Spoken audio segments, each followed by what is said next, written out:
இயேசு உங்களை நேசிக்கிறார். பிரியமானவர்களே, இந்த நாளில் ஆண்டவர் நம்மளோடு பேசும்படியாய் வேதத்திலிருந்து ஒரு வசனத்தை கூட வாசித்து ஆண்டவர் நம்மோடு பேசுகிற நாம் கற்றுக்கொள்ளக்கூடிய காரியத்தை பார்ப்போம்.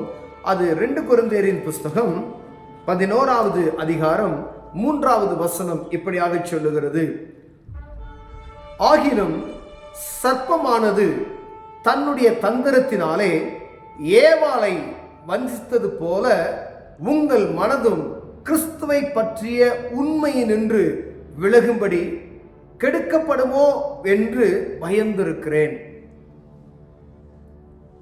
ஆகிலும் சர்ப்பமானது தன்னுடைய தந்திரத்தினாலே ஏவாளை வஞ்சித்தது போல.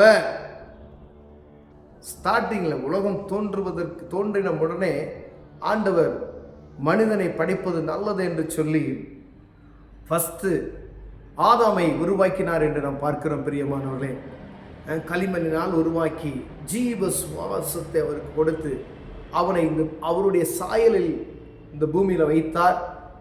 அவருக்கு துணையாக ஏவாள் என்கிற ஒரு ஸ்திரீயை ஆதாமுடைய விழா எலும்பிலிருந்து எடுத்து ஒரு சகோதரியை செய்கிறதை அவனுக்கு துணையாக உருவாக்குகிறார்.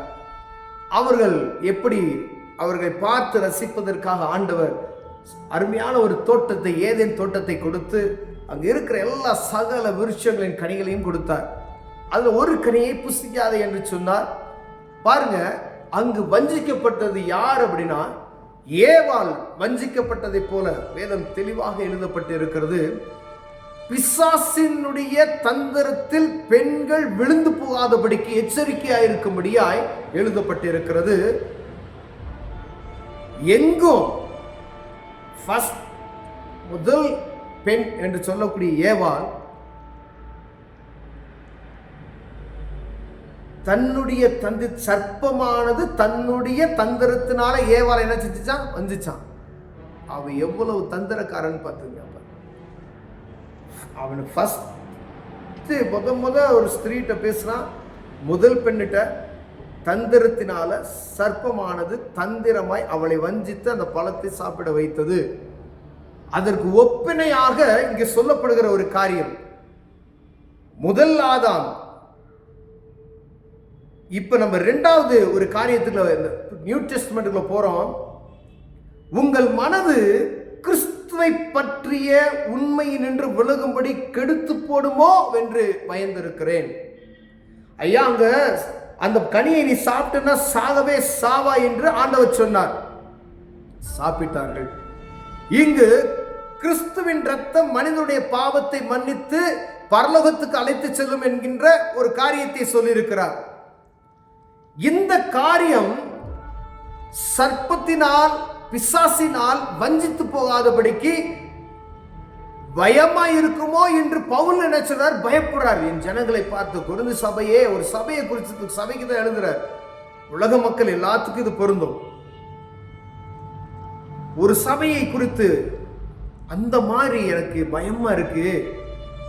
சர்ப்பமானது ஏவாளை வஞ்சித்தது போல இந்த பிசாசானவன் உங்களை வஞ்சித்து இந்த மெய் தேவனை அறிய விடாதபடிக்கு, மனிதனுடைய பாவத்தை மன்னிப்பதற்கு கிறிஸ்துவின் ரத்தம் நமக்கு சிந்தப்பட்டு இருக்கிற இந்த காரியத்தை அறிய விடாதபடிக்கு இந்த உலகத்தினுடைய காரியத்தில் விழுந்து போய் விடுவீர்களோ என்று நான் பயப்படுகிறேன் என்று சொல்லுகிறார். இதை அறிய முடியல அப்படின்னா எப்படி வேணாலும் அங்க கண் திறக்கப்பட்டது. அவர்கள் நிர்வாணிகள் என்பதை உணர்ந்தார்கள். அது வரைக்கும் அவங்களுக்கு என்ன தெரியல. ஆண்டவர் உலாக வருகிறார், ஓடி ஒளிறாங்க. ஏன் அப்படின்னு கேட்கிறார். நான் நிர்வாணியா இருக்கிறேன் என்று சொல்றான். உன்னை நிர்வாணி சொன்னது யாரு அப்படின்னு சொல்லி ஆண்டவர் கேட்கிறார். படைத்தவர் கேட்கிறார். ஒரு குழந்தைய, பெற்ற குழந்தைய பார்த்து கேட்கிறார். நம்ம பச்சை குழந்தை ட்ரெஸ் இல்லாம பாட்டு போயிட்டு இருக்கோம்.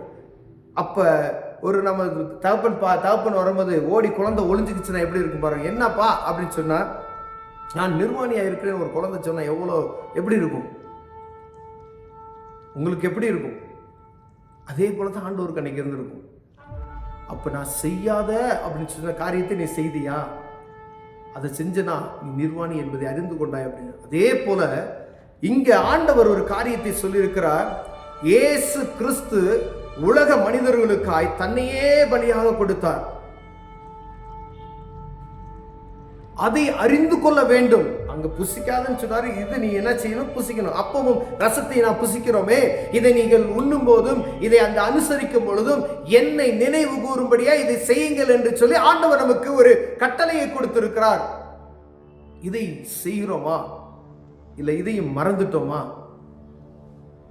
கிறிஸ்துவின் பாவம், கிறிஸ்துவினுடைய சரீரம் என்னுடைய பாவத்தை போக்குவதற்கு வல்லமையுள்ளது என்பதை நான் அறிந்திருக்கிறேனா? இல்ல அன்னைக்கு சர்ப்பம் வஞ்சித்தது போல சத்துருவானவன் என்னை வஞ்சித்து அதை அறிய விடாதபடி என்னை தூரப்படுத்துகிறானா?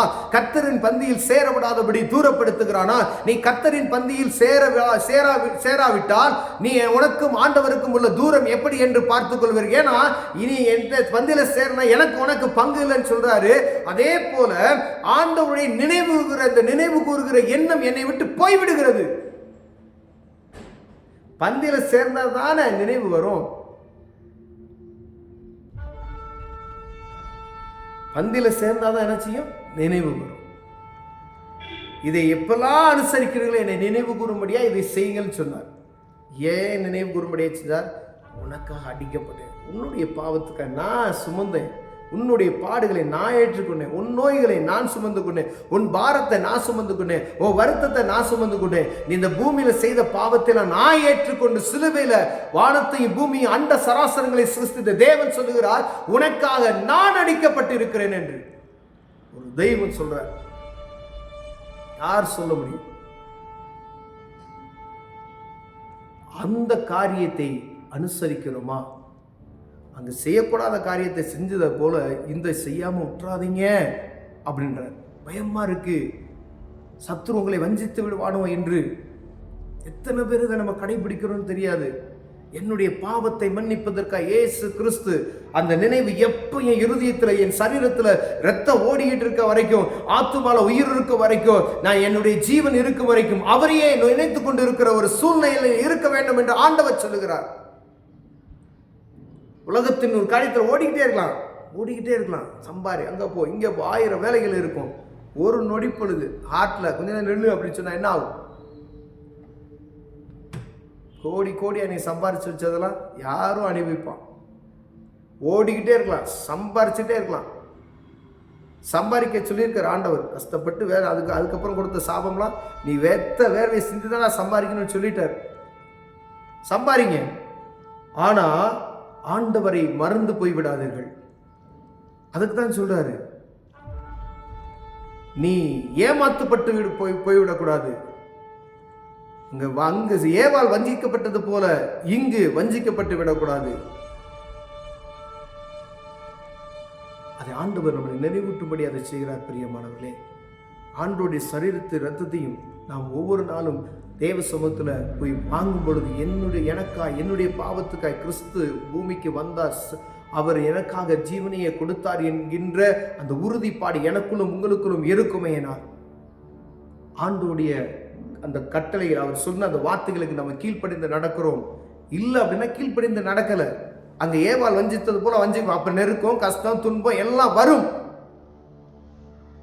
ஐயா நான் நிர்வாணியா இருக்கிறேன் என்ற உணர்வு அங்க வரும்.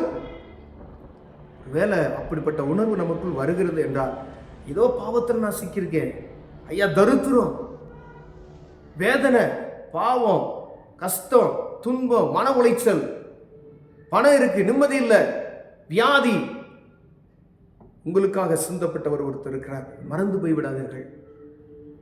அவரை நோக்கி பார்ப்பீர்களானால் அவர் உங்களை காக்க வல்லமையுள்ளவராக இருக்கார். சத்துருவுக்கு இடம் கொடுக்காதபடி காத்துக்கொள்வோம். கண்களை மூடுவோம், ஜெபம் செய்வோம். அன்பின் தகப்பனே, ஏவாள் வஞ்சித்து சர்ப்பத்தின் நிமித்தமாய் விழுந்தது போல நாங்கள் கிறிஸ்துவின் அன்பை விட்டு விலகாதபடி எங்களை காத்துக்கொள்ளுங்கப்பா, உதவி செய்யும். இயேசுவின் நாமத்தில் பிதாவே, ஆமென்.